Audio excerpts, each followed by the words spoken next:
अस्सलामुअलैकुम, आप देख रहे हैं बोल न्यूज और मैं हूं आपके साथ अनम जुल्फिकार और मैं हूं गौहर इशरात। हेडलाइंस आपने जानी, बुलेटिन का आगाज करें। आपको बताएं कि इलेक्शन कमीशन ने कई कौमी और सूबाई हलकों के नताइज रोक दिए हैं। पंजाब और बलूचिस्तान के अहम हलके शामिल हैं। मेंबर निसार दुरानी ने कहा कि जो हार गया वो जश्न मना रहा है और जो जीत गया वो धांधली के इल्जामात लगा रहा है। ऐसा रवैया कब तक चलेगा? इलेक्शन कमीशन ने कई कौमी और सूबाई हलकों के नताइज रोक दिए हैं। पंजाब और बलूचिस्तान के अहम हलके शामिल हैं। मेंबर निसार दुरानी ने कहा कि जो हार गया वो जश्न मना रहा है, जो जीत गया वो धांधली के इल्जामात लगा रहा है। ऐसा रवैया आखिर कब तक चलेगा? इलेक्शन कमीशन ने कई कौमी और सूबाई हलकों के नताइज रोक दिए हैं, जिसके हवाले से आपको अपडेट करे हैं। पंजाब और बलूचिस्तान के अहम हलके भी शामिल हैं और तो इसी पर मेंबर निसार दुरानी ने कहा है कि जो हार गया वो जश्न मना रहा है, जो जीत गया वो धांधली के इल्जामात लगा रहा है। आखिर ऐसा रवैया कब तक चलेगा? इस मुतालिक मजीद तफसीलात फहद चौधरी से जानते। जी फहद। जी बिल्कुल, आज इलेक्शन कमीशन में मुख्तलिफ़ हलकों से जो दरख्वास्त गुजार हैं वो आए, उन्होंने अपनी दरख्वास्तें जमा करवाई और अपनी इंतखाबी उज़रदारियों पर इलेक्शन कमीशन के आज 2 बेंचेस तश्कील दिए गए थे।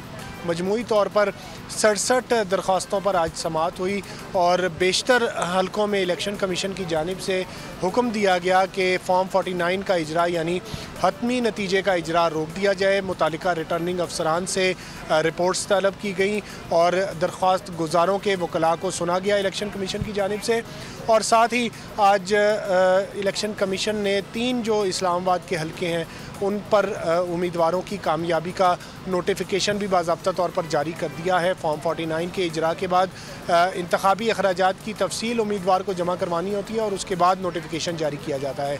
तो ये इस्लामाबाद उनके सबसे पहले जो है आज नोटिफिकेशन जारी किए गए हैं और दरख्वास्तें आने का सिलसिला जारी है। इलेक्शन कमीशन के दफ्तर के बाहर मेन गेट के सामने बिल्कुल 4 काउंटर्स जो है स्पेशल काउंटर्स आज बनाए गए थे, जहाँ पर मुख्तलिफ हलकों से जो दरख्वास्त गुजार हैं वो आते रहे, अपनी दरख्वास्तें जमा करवाते रहे। कल भी ये सिलसिला जारी रहेगा और जब तक इलेक्शन कमीशन ट्रिब्यूनल्स तश्कील नहीं दे देता तब तक इंतखाबी उज़रदारियों की समाअत जो है वो इलेक्शन कमीशन के ये बेंच ही करेंगे।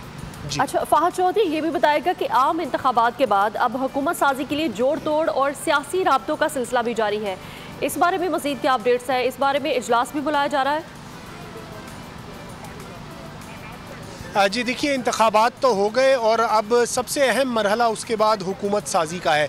हुकूमत साजी के लिए आज़ाद उम्मीदवारों को मुख्तलिफ़ जमातें कोशिश कर रही हैं कि तोड़ कर अपने पास लें, अपनी जमात में शामिल कर लें। और इसके साथ साथ जो साबिका इत्तहादी थे, गुज़िश्ता 18 माह की जो हुकूमत थी वफाकी हुकूमत, उसके जो इत्तहादी थे वो भी आपस में बातचीत उन्होंने शुरू कर दी है। मुस्लिम लीग नून के सदर शहबाज शरीफ ने बिलावल भुट्टो और आसिफ जरदारी से भी मुलाकात की। मौलाना फजलुर रहमान को शहबाज शरीफ ने 2 मरतबा टेलीफोन पर उनसे गुफ्तगू की। आज तवक्को जाहिर की जा रही है कि मुस्लिम लीग काफ के सदर चौधरी शुजात हुसैन से भी लीगी वफ्द मिलेगा, मुस्लिम लीग नून का वफ्द मिलेगा। और इसके अलावा जो इब्तदाई गुफ्तगू हुई, जो इब्तदाई तजावीज़ आई पावर शेयरिंग फार्मूले के लिए, उस पर मुख्तलिफ जमातें अब अपनी जो CEC हैं या मरकज़ी मजलिस आमला हैं उनमें मुशावरत कर रहे हैं। आज पीपल्स पार्टी की CEC का इजलास जो है वो होना है, जिसमें मुस्लिम लीग नून की जो तजावीज़ हैं पावर शेयरिंग की उनको रखा जाएगा। इसके अलावा कल मौलाना फजलुर रहमान की ज़ेर सदारत जमीयत उलमाए इस्लाम पाकिस्तान की मुशावरती बैठक भी होगी। उसमें जो है मुख्तलिफ जो तजावीज़ अब तक आ चुकी हैं उन पर बातचीत की जाएगी और कभी इम्कान ये है कि जो साबिका इत्तहादी थे वो एक पावर शेयरिंग फार्मूले पर मुत्तफ़िक हो जाएँ। बहरहाल ये मुज़ाकरात बातचीत का सिलसिला अभी चलता रहेगा। कहा यह जा रहा है कि जो मुस्लिम लीग नून की सीनियर क़यादत है, मियाँ नवाज शरीफ, मियाँ शहबाज शरीफ, वो भी इस्लामाबाद आएंगे, चौधरी शुजात भी इस्लामाबाद पहुँचेंगे और आज मुत्तहिदा कौमी मूवमेंट का एक वफ़द भी इस्लामाबाद पहुँचा है। वो भी मुख्तलिफ़ जो सियासी कायदीन हैं उनसे मुलाकातें करेंगे। तो मुशावरत जारी है और इम्कान ये ज़ाहिर किया जा रहा है कि आइंदा आने वाले चंद दिनों में पावर शेयरिंग से मुतालिक कोई फार्मूला जो है इन जमातों के दरमियान तय पा जाएगा। जी बिल्कुल, कोई फार्मूला तय पा जाएगा इन जमातों के दरमियान। सेंट्रल एग्जीक्यूटिव कमेटी का इजलास आज इस्लामाबाद में होगा और इस हवाले से दीगर मुलाकातों के भी इम्कानात हैं। फहद चौधरी हमें आगाह कर रहे थे, बहुत शुक्रिया। वफाक पंजाब में हुकूमत साजी के लिए सियासी जमातों के राब्तों में तेजी और जोड़ तोड़ के लिए सियासी रहनुमाओं की मुलाकातों का सिलसिला जारी है। इस बारे में मज़ीद तफसीलात जान लेते हैं। हमारे साथ मौजूद है नुमाइंदा बोल न्यूज़ जाफर बिन जार। जाफर, मुलाकातों का सिलसिला जारी है और हुकूमत साजी के लिए ये सियासी जमातों के राब्तों में भी तेजी आ चुकी है। मज़ीद क्या अपडेट्स आपके पास? बिल्कुल, आपने ठीक कहा, सियासी रास्तों में तेजी आ चुकी है। इलेक्शन तो खत्म हो गया, लेकिन उसके बाद जो बड़ा अहम मरला है वो हुकूमत बनाने के हवाले से सूबाई हुकूमत जो है वो सियासी जमात होगी और बाद में जो है इसका बड़ा अहम किरदार होगा। इस हवाले से तमाम सियासी जमातों के बड़े हैं, उन्होंने इसका जोड़ दिया होगा। इस हवाले से तमाम जारी रहा है। बिलावल भुट्टो, आसफा भुट्टो आज इस्लामाबाद चले गए। वहाँ पे आज उनकी बड़ी सेंट्रल एग्जीक्यूटिव की मीटिंग होगी, उसमें बताया जाएगा कि पीपल्स पार्टी आया मुस्लिम लीग नून के साथ चलती है और किन शराइत पर चलती है। और उसके अलावा दूसरी तरफ बात करें तो एमकेएम के वक्त से फौरी तौर पर इलेक्शन के नतीजे सामने आने पर फौरी तौर पर मुस्लिम लीग नून से रब्ता किया। उनका वक्त लाहौर आया, लाहौर और दीगर जो मुस्लिम लीग से उनसे मुलाकात की। और जबकि मुस्लिम लीग नून के बारे में अगर हम बात करें तो वो बड़े ज्यादा एक्टिव नजर आ रहे हैं, क्योंकि उनको जरूरत है इस वक्त सियासी जमातों की और सबसे ज्यादा उनकी कोशिश एक तो पीपल्स पार्टी की तरफ है, दूसरी आजाद उम्मीदवारों पे हर सियासी जमात की नजर होगी, क्योंकि देखा जा रहा है कि किस तरह आजाद उम्मीदवार एक एक करके जो उनकी है वो सियासी जमातों में शमूलियत इख्तियार कर रहे हैं। में शमूलियत इख्तियार की जो आजाद उम्मीदवार तो पीटीआई की हमायत हासिल थी तीन कादर, उसके बाद तमाम सियासी जमातों में हलचल मच चुकी है। और खासतौर पर जो पाकिस्तान तहरीक इंसाफ के जो आजाद उम्मीदवार हैं वो अपने आप को तमाम सियासी जमातें जो है अपने अपने तौर पर मीटिंग कर रहे हैं। ड्राई का यही कहना है जो अब तक के सामने सूरत हाल आई है, जो पीपल्स पार्टी और पुलिस की जो मीटिंग हुई है उनमें ये बात आई है कि वज़ीर आज़म के हवाले से बिलावल भुट्टो जरदारी का नाम आ रहा है। पाकिस्तान पीपल्स पार्टी बसीद है कि पाकिस्तान इस दफा जो वज़ीर आज़म होगा वो पाकिस्तान पीपल्स पार्टी से होगा। इससे मुशावरत होनी है, क्योंकि उनका आज सेंट्रल एग्जीक्यूटिव कमेटी का इजलास भी है।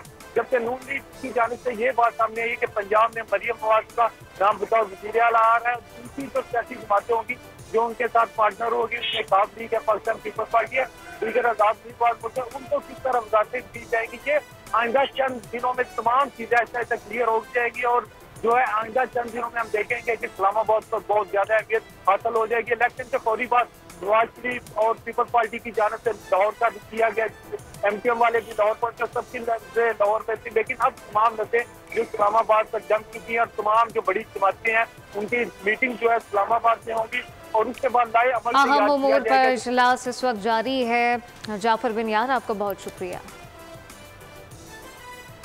और खैबर पख्तूनख्वा का वज़ीर आला कौन होगा? तहरीक इंसाफ में डेडलॉक बरकरार है। अली अमीन गंडापुर सबसे मजबूत उम्मीदवार है।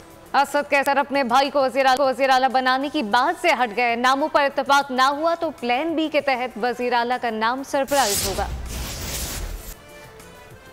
आपको बताएं कि इस वक्त खैबर पख्तूनख्वा का वज़ीर आला कौन होगा? तहरीक इंसाफ में डेडलॉक बरकरार है, जबकि अली अमीन गंडापुर सबसे मजबूत उम्मीदवार हैं। असद कैसर अपने भाई को वज़ीर आला बनाने की बात से हट गए हैं। नामों पर इत्तेफाक ना हुआ तो प्लान बी के तहत वज़ीर आला का नाम सरप्राइज होगा। बलूचिस्तान में वज़ारत आला का ताज किसके सर पर सजेगा? उम्मीदवार मैदान में आ गए। असलम रईसानी, सादिक संजरानी, जाम कमाल है, सरफराज बुगटी और सनाउल्लाह ज़हरी वज़ीर आला की दौड़ में शामिल हो गए। बलूचिस्तान का नया वज़ीर आला कौन होगा? बड़ी कुर्सी के लिए बड़ा मुकाबला शुरू हो गया। असलम रईसानी, सादिक संजरानी, जाम कमाल, सरफराज बुगटी और सनाउल्लाह ज़हरी के नाम सामने आ गए। पीपल्स पार्टी के नवाब सनाउल्लाह ज़हरी और सरफराज बुगटी भी दौड़ में शामिल। नून लीग के जाम कमाल भी वज़ीर आला के मनसब के ख्वाहिशमंद। जमीयत उलमा इस्लाम के नवाब असलम रईसानी भी वज़ीर आला के उम्मीदवार। BAP को वज़ारत आला का मनसब मिला तो सादिक संजरानी उम्मीदवार होंगे। वज़ारत आला के लिए सूबे की बड़ी सियासी जमातों के दरमियान दावतों का सिलसिला शुरू हो गया। पीपल्स पार्टी, JUI और नून लीग एक सूबे में ज़्यादा नशिस्तें हासिल करने में कामयाब रही हैं। और इंतखाबी नताइज को चैलेंज करने का सिलसिला जारी है। आज़ाद उम्मीदवारों ने MKM पाकिस्तान के रहनुमा ख्वाजा इजहार, फारूक सत्तार और मुस्तफ़ा कमाल समेत दीगर की कामयाबी सिंध हाई कोर्ट में चैलेंज कर दी है। जमात इस्लामी के उम्मीदवारों ने भी सिंध असम्बली के हल्कों के नताइज के खिलाफ अदालत से रुजू कर लिया है। इंतखाबात का मरहला मुकम्मल, कई हलकों के इंतखाबी नताइज चैलेंज। NA 247 से MKM की ख्वाजा इजहार की कामयाबी चैलेंज। NA 242 में मुस्तफा कमाल की कामयाबी के खिलाफ आजाद उम्मीदवार दवा खान साबिर अदालत चले गए। NA 244 से फारूक सत्तार की कामयाबी के खिलाफ दरखास्त आजाद उम्मीदवार आफ्ताब जहांगीर ने दायर की। NA 237 पर पीपल्स पार्टी के असद आलम नियाजी की कामयाबी के खिलाफ आजाद उम्मीदवार जहूर महसूद एडवोकेट ने भी अदालत से रुजू कर लिया। जमात इस्लामी के उम्मीदवार ने सिंध असम्बली के 4 हलकों के नताइज के खिलाफ दरखास्त दायर कर दी। PS 104, PS 123, PS 124 और PS 126 शामिल हैं। PS 120 के नताइज के खिलाफ आजाद उम्मीदवार सईद शफीक ने अदालत का दरवाजा खटखटा दिया। PS 110 से MKM के मोइद अनवर की कामयाबी भी चैलेंज कर दी गई। हाफिज नईम उर रहमान सिंध असम्बली में अपनी सीट से दस्तबरदार हो गए। कहा PS 29 की सीट वापस कर रहा हूँ। इस बार आजाद उम्मीदवार से बारी जीते हैं, जो जीता है इसे जीतने दो, खैरात की सीट नहीं चाहिए। न्यूज कॉन्फ्रेंस में उन्होंने कानूनी जंग लड़ने का ऐलान भी कर दिया। कहा कि इलेक्शन कमीशन ने कौम के 30 अरब रुपए जाया कर दिए, बदतरीन धांधली की गई। काफी इम्कान था मेयर कराची के इंतखाब के बाद जनरल इलेक्शन में भी फ्रॉड होगा।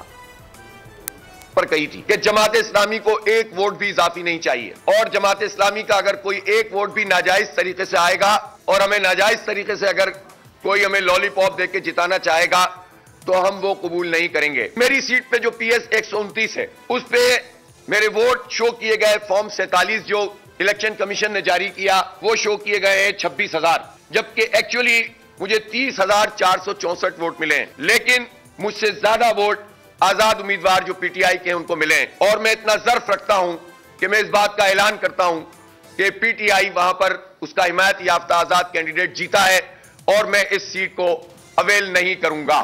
मैं इस सीट को अवेल नहीं करूंगा। मैंने कौम से वादा किया था, मेरी जमात ने वादा किया था कि हम एक वोट भी इजाफी नहीं चाहते। और MKM की अमीर जमात इस्लामी कराची हाफिज नईम पर तनकीद। कहते हैं कि MKM पाकिस्तान के उम्मीदवार बराए मुआस मुकद्दम PS 129 ने नईम उर रहमान के खिलाफ अदालत से रुजू करने का फैसला किया था। हाफिज नईम उर रहमान ने अपनी जाली और धांधली ज़दा जीत का भांडा फूटने से रोकने के लिए नशिस्त छोड़ने का ऐलान किया। MKM पाकिस्तान हाफिज नईम उर रहमान की धांधली ज़दा जीत को साबित करने के लिए पूरी तैयारी कर चुकी है। उन्होंने मैदान से भागकर अपनी जमात की रिवायत को बरकरार रखा।